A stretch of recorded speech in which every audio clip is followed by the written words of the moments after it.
Hi guys, I was thinking maybe before these guys get here I can squeeze in one more video. I do have these double-sided edgeables, and now Crafter's Companion brought these out not too long ago, but I bought these on Craftstash, so if any links that I have in the description box will be affiliate links, which means I will make a small commission if you use those links. I do know that they have these right now on HSN, if that's how you prefer to buy your things.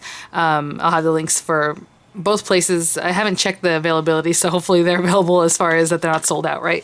But I'll have the links for them. And again, HSN usually pairs them up, and I don't know how they paired them up. So I am going to review, I think, this one, because this one is very cute, but it would take a little bit longer, right? If I want to color in or put in my little different colors like they show here, because that's basically, you're going to run it through all the little pieces that fall out. You're going to run it through with a different color and a different color and a different color until you get the little bits that you like, and then you pop those bits in. Okay, so one side will cut into your card and the other side will cut this black little kind of line cuteness there, which is basically this one, I believe.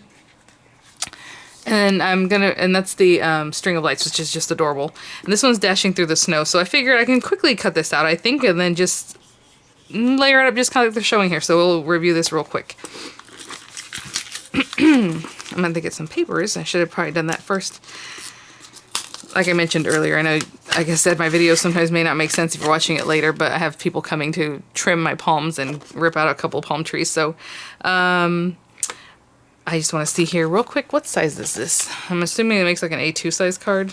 It looks like it's just about 5 inches wide, which is kind of a bummer. I guess what they're showing here is you leave a little bit of edge. Okay, so let me grab some papers and we'll just layer up a card. For our card base, I'm just going to use this pale silver glitter card. Now, I was looking for one that had more blue in it, and to be honest, if I wanted to, I guess I can go over this with alcohol inks or markers and color this, but I'm not going to do that. So this is just going to be the card base, just to dress it up a little bit. I would like more of a blue kind of color, but that's okay. And since this is that funky A4 size paper, you have to cut it down. It's only 8¼ inches wide instead of 8½ inches wide. So that's what I'm saying. It's always almost like we waste paper here, but that's okay. So I'm going to cut it. Yeah, so I need to cut it 5½ inches on this whole length here, and then you're gonna measure out the 8½ inches, and that's how you're gonna get your standard A2 size card. Oh, I think those dudes are here. They said it's 7:30. It's right about there. 8½. Okay, so since they're here and they're gonna be kind of loud, all I'm gonna tell you is what I'm gonna do is I'm gonna fold this card in half at 4¼ right? So we make our standard A2 size card base. I'm going to run this through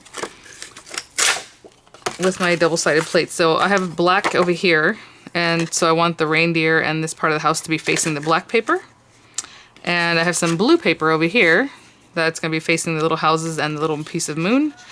And I'm going to sandwich them between my double-sided die cutting plates. Some people say they run this through their marquee and they say it works really well, and I can see why it would, because the marquee will cut on either side with the folder the way it's, you know, and then the thickness is just right. So that's up to you, but I'm going to run these through, and then in the next section here I'm just going to layer it up with some music, and it's easy as that, okay? So I'll be right back. I haven't come to say hi yet, so I'm going to keep working. Okay, so we have our that cut like a dream. I know sometimes with my double-sided dies I have to put another shim, or just something doesn't cut quite right. I don't really know what I want to do with this part yet, but I'm going to cut straight across, hopefully, to release that. And then we might have to straighten out, obviously, our, oopsie. Our cuts, because I didn't really straighten it out. But if you were paying attention, you want it nice and straight. Like, see how it's a little bit crooked. But we can probably cover that up. Well, actually, that's in the front of the card, so not much covering up on that one. Let me just cut straight across here. And so I'm going to do is just glue some parts down, and then some parts I'm going to use dimensional adhesive. But it cut pretty well, so that's great. Let me put these things to the side. Let's not lose our little bits. I still have stuff on here from the last time I reviewed double-sided dies. And, oh, how funny. Just having this paper back here with a circle, I'm like, oh, that'd be cute if you put like a little moon maybe in the background. Just a circle. Maybe it's kind of like pretty color, I don't know. I should score this, to be honest, because this is the kind of thing you want to score, but I'm just going to fold it is definitely the kind of paper you want to score because it can crack. You know what I'm saying? It has like a lumpy look to it. But we'll put that in the back. Haha, there we go. Okay, so we're going to stack this up. I'm going to kind of stack it up like this showed in the picture, which I should have paid more attention to how thick the black was here.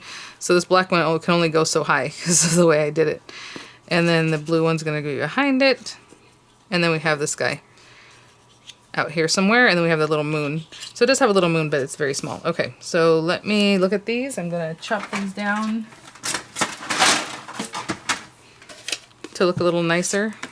And that's it. And then, of course, you need to have a sentiment. And I have that whole Christmas compendium with tons of sentiments, so I'm not too worried about that. I'm not really caring about this to straighten it out, because all I'm going to do is...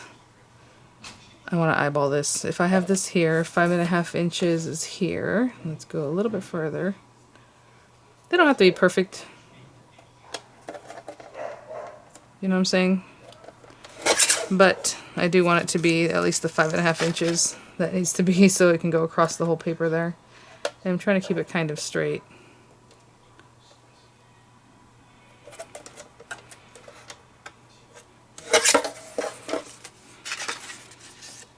Yep, something like that. And then obviously we're going to have to straighten it out a little bit so that the houses aren't just on a hill. But I guess you could make them if you wanted them to be kind of like a little wonky. And that's kind of why I'm not lining this up, because it's a little bit crooked. So I'm eyeballing where 5.5 should be. And just trying to see where I want to cut the house at.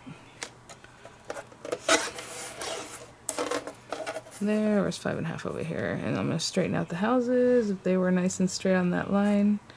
I do need to go talk to these guys though, because yesterday they dropped some things on some planters. They didn't break, but they sure damaged the plants. And they told me, oh, we're going to cover these things up. Oh, sure.